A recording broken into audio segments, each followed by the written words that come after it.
In the early 21st century, at a time where the legends of fanboys would be retold on the silver screen, a champion would emerge to preserve the legends. And now with his power replenished, he will once again rise and voice the rage of fanboys everywhere, one film at a time.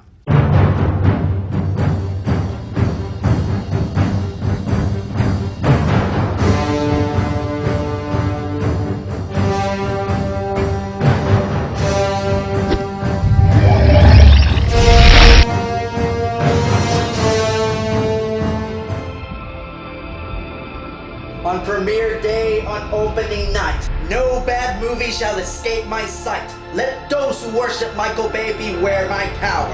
Erod's plight!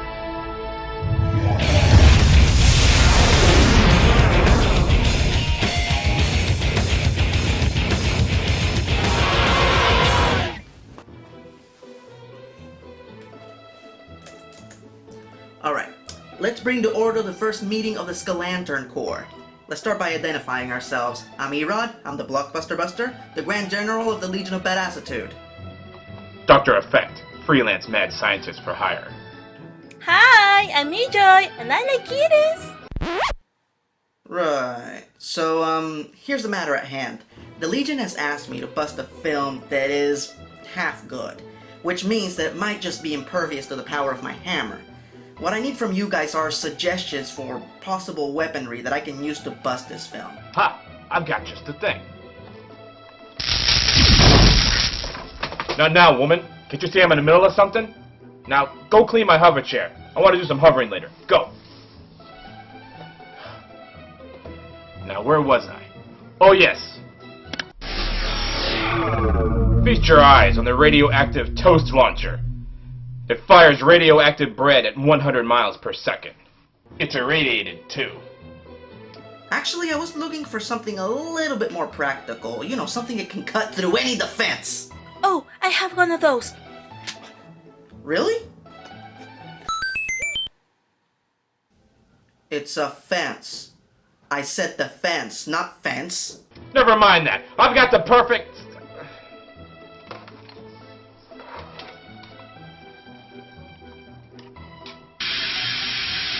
And tell him this time, I want robo-piranhas in the moat. Behold! The hydro-powered dog cannon. Now available in 4 breeds. Oh, come on, Doc. Don't you have anything that can inflict some real pain? Hey, E-Boss! It's a candy cane. I said pain, not cane. Ugh. If you weren't so cute, I'd fire you. I love you, boss. I love you too. Shut up! You know what, guys? I'll just figure this out on my own.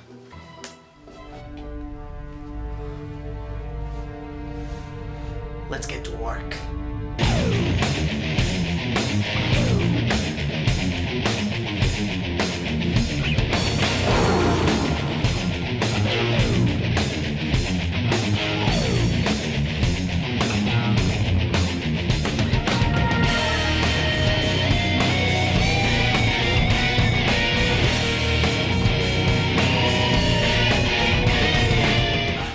Greetings, fanboys and fangirls. I'm Erod and I'm the Blockbuster Buster. There are a lot of defining moments in the history of fanboy films. In the 70s, Star Wars first began to garner well-deserved respect and attention to the sci-fantasy genre. But in 1982, 2 films helped to further cement said respect. And those 2 films were Star Trek II: The Wrath of Khan and Conan the Barbarian. Based on Robert E. Howard's iconic Sumerian hero, Conan was your standard knight-errant, a wandering hero who would roam the countryside looking for adventure, kicking ass and righting wrongs. The film is not only a staple of the sword and sorcery genre, but it launched the career of Arnold Schwarzenegger, and it went on to inspire other great fantasy shows like Samurai Jack and Avatar: The Last Airbender. And no, it is no coincidence that Mako stars in all 3. To put it plainly, it is very tricky to even try and remake this film, so I'm not surprised at all that you guys so heavily requested for me to bust this one. Now before I start tearing into this thing, I do warn you, I will be talking about the original Conan film from time to time, so if you haven't seen it, you might want to stop the video here, because I do not wish to spoil it for anyone. Believe me, it is a fanboy requirement to see Conan the Barbarian at least once. Alright, let's do this thing! So our movie begins with... Between the years when the oceans drank Atlantis. Wait a minute. Is that Morgan Freeman? And the rise of the sons of Ares. Morgan Freeman is narrating Conan the Barbarian. We went from Mako's epic voice to Morgan Freeman's fatherly March of the Penguins voice. Can we please fix this? Long ago, during the Hyborian Age, a mighty warrior was born in battle and baptized in combat. A warrior who could only be conceived by the mighty loins of Ron Perlman. His mother sacrificed herself for her child, and Rockin' Ron Perlman had to perform the manliest C-section in the history of medicine. Damn! Now that's manly. Not to mention a pretty decent cold opening. So we fast forward to about 12 years later, where we meet a preteen Conan, as he faces the barbarian rite of passage. A test which sees barbarian boys race through the forest with an egg in their mouth. If they make it back to the village without breaking the egg, they win. Who came up with this test, egghead? Excellent. Suddenly, the barbarian boys are attacked by some marauders in the woods. Conan finds himself alone and outnumbered. Wow, this is terrible. All those guys are dead as shit.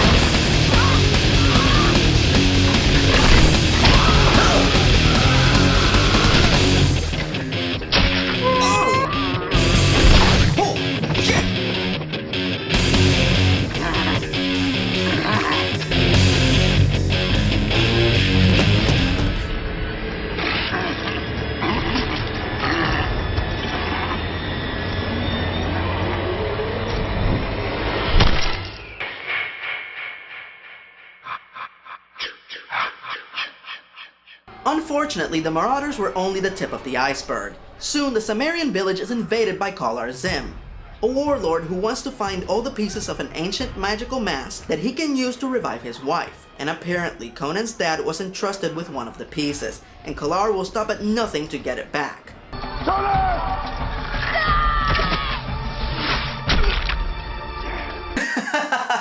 You idiot. You can't stop the sheer awesomeness that is Ron Perlman with an arrow. You might as well shoot him with a Nerf noodle. To stop the mighty Perlman, you would need something 10 times more potent, like...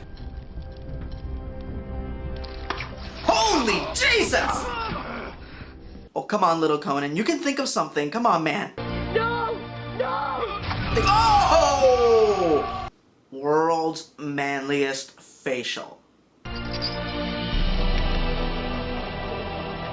Well, I guess this is the part where Conan swears revenge, and he goes on an epic journey that sees him go from a peasant to an epic hero. My apologies, Blockbuster Buster, but this movie skips all that crap, and we use more of the Morgan Freeman Shawshank Redemption narration to transition from Conan's childhood to his adulthood in less than 30 seconds. Are you kidding me? Look. One of the defining characteristics of the original Conan the Barbarian is how it depicted the hero's journey in so much detail. You see Conan go from a peasant, to a slave, to a gladiator, to a warrior, and finally an epic hero who challenges oppressors, and inspires others to become heroes as well. For them to set up the beginning of said journey, only to skip to the end of it, is fucking insulting. They might as well start the movie here. With all that said, Jason Momoa is one kick-ass choice to play Conan. He's the kind of gruff barbarian warrior that knows what's best in life. To crush your enemies, see them driven before you, and to hear the lamentation of their women. After a long day of fighting evil and rescuing topless slave girls, Conan relaxes at a tavern with his token black friend, when he suddenly recognizes one of the men who tortured and killed his father.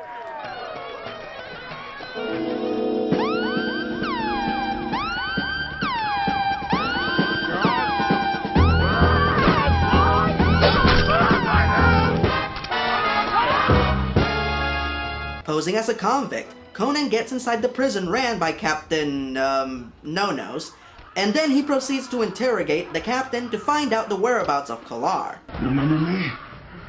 Who are you? I'm the one who made you pretty. And he literally tortures the guy until he pees himself.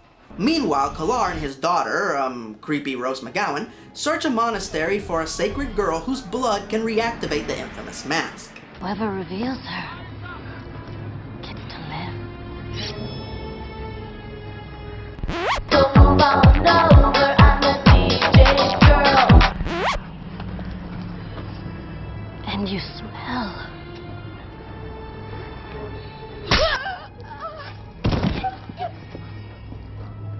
Are you the one I seek?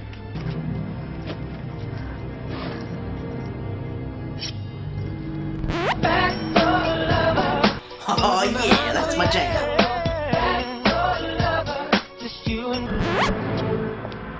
None of them are pure. However, the monks that run the monastery were prepared for this, so they send the pure-blood girl, Tamara, away on a horse and carriage. Bearing the symbol of the mask, Conan chases after it, believing Kolar to be inside. Hey!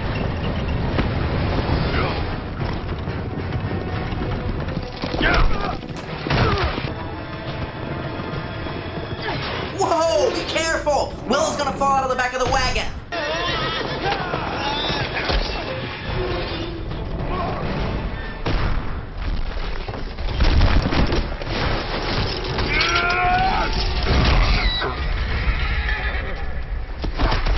Oh, wait a minute. Since when does Conan need a chain to knock out a horse? Or a camel, for that matter?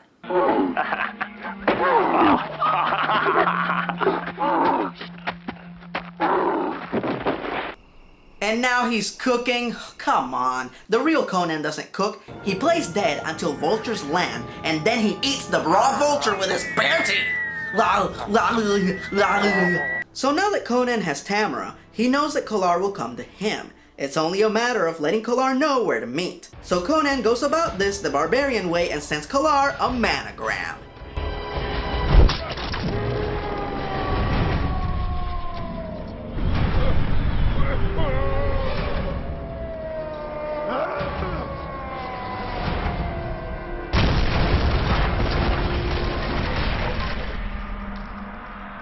You think someone threw him out of a plane with a message written on him like in Con Air? Did you ever see that flag? What does it say? The Shapur outpost. At midday. Come alone. Kolar agrees to the meeting and the stage is set. But creepy Rose McGowan has a different plan. Enter the Sandman!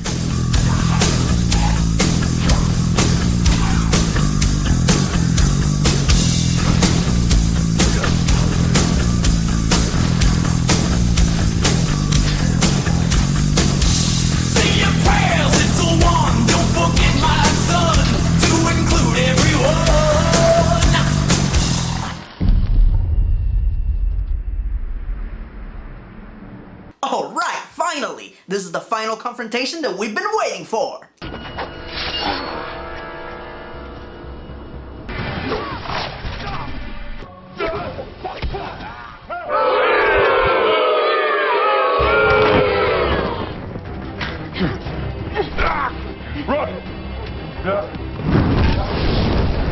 No!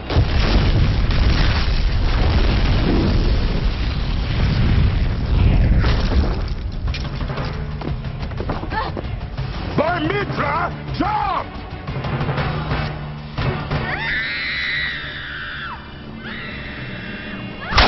Alright, I guess they'll save the big fight scene for the end of the movie.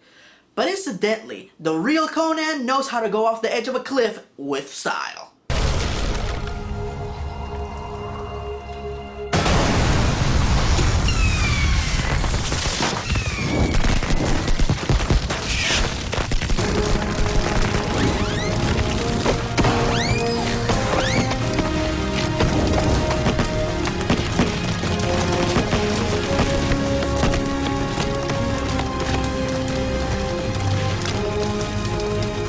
That was expensive. So So due to the fact that Tamara saved Conan's life, she now officially gained Conan's respect and affection. And now he finally sees her as an ally, an equal, and a fully capable warrior that can action sequence!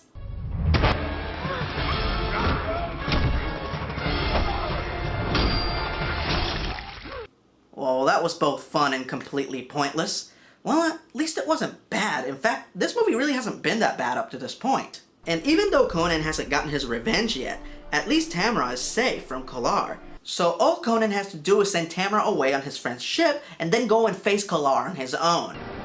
You should go back to the ship. Oh, what the fuck? Conan, I know she's a cutie, she's fun and adorable and brave and tons of fun, but please, just send her back to the ship. Otherwise, you're gonna doom the entire— I just had sex, and it felt so good. I think the Robert E. Howard theorists are correct. Conan is related to Call the Conqueror.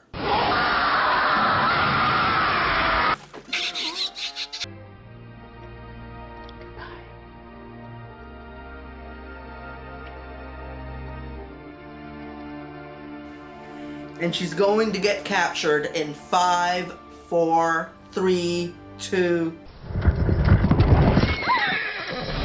Man, Kolar is punctual! Well, the good news is they don't have that much of a head start, and Conan is an expert tracker, so he can very easily catch up to them, as long as he doesn't take a complete and total detour. So he can pick up his one-eyed thief friend so he can break into Kolar's lair. Now I know what you're thinking. During this time that Conan went all the way to get his one-eyed friend, Kolar could have sacrificed Tamara like 100 times, right? Nope, they give her a new dress and give her further exposition about what's going to happen to her during the ceremony. Apparently, not only does her blood reactivate the mask and bring Kolar's wife back to life, but Kolar's wife will inhabit her body, killing Tamara in the process. Yes, it was imperative for the girl that you were about to brutally murder to know these things. I told you, you see? I told you I can get you in. Cut by we who ready to wait. The Kraken!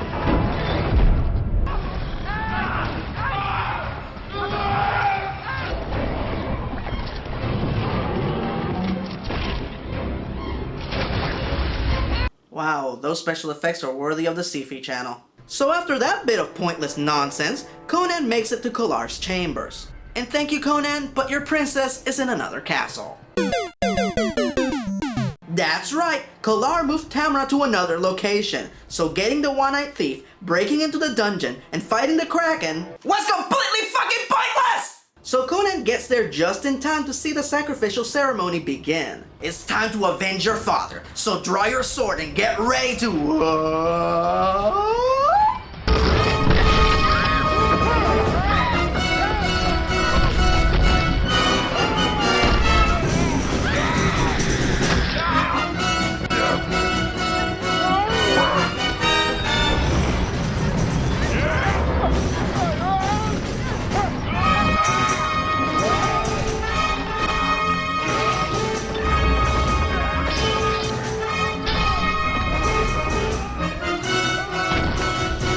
Well, that was a bit stupid. But at least now they can face each other man to man. Alright, Conan, give it the business!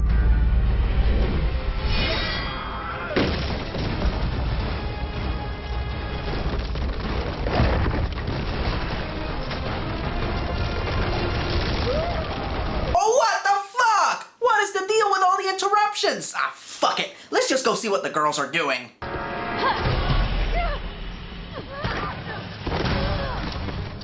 Alright, now this is what I'm talking about! Hey! She was doing fine on her own, no cutsies!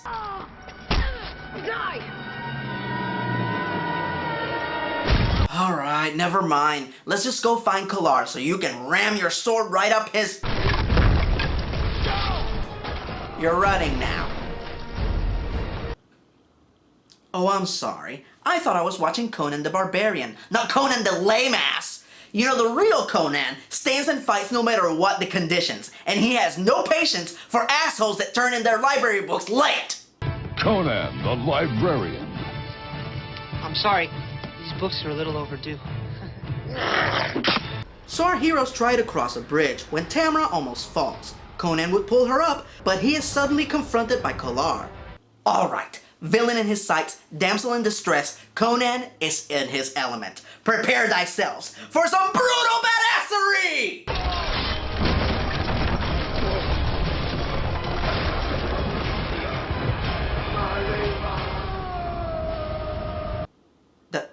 That's it? He set up your father to have molten steel pour over his head, and you just let the guy fall.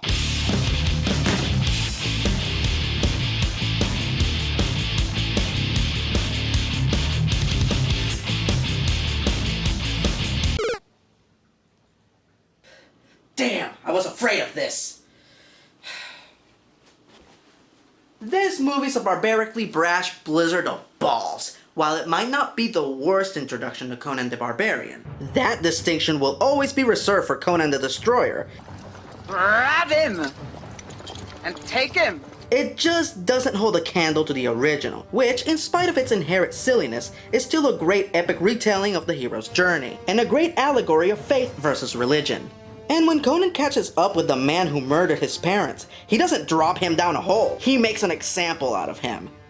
This movie is just a revenge story and nothing more. The cast was well selected. The first act of the movie is pretty solid, and I can honestly say that I would love to see Jason Momoa play Conan again one day. But the last act was just weak. Rushed, poorly written, and executed. And while I respect that they were trying to draw parallels between the final confrontation and Conan's experience with his father,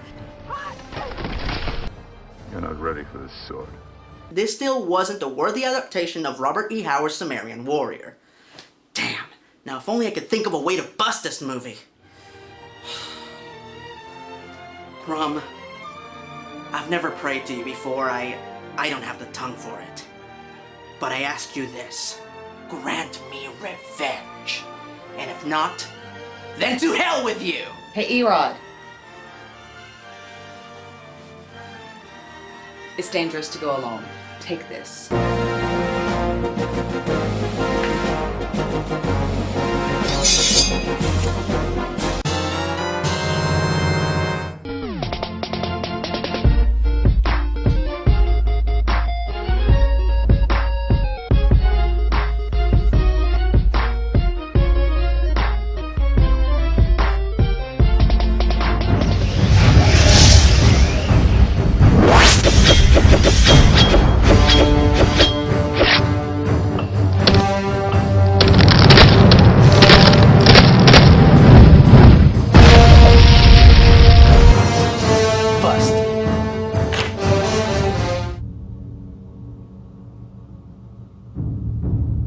So the Blockbuster Buster sat deep in thought, pondering about his future trials and tribulations.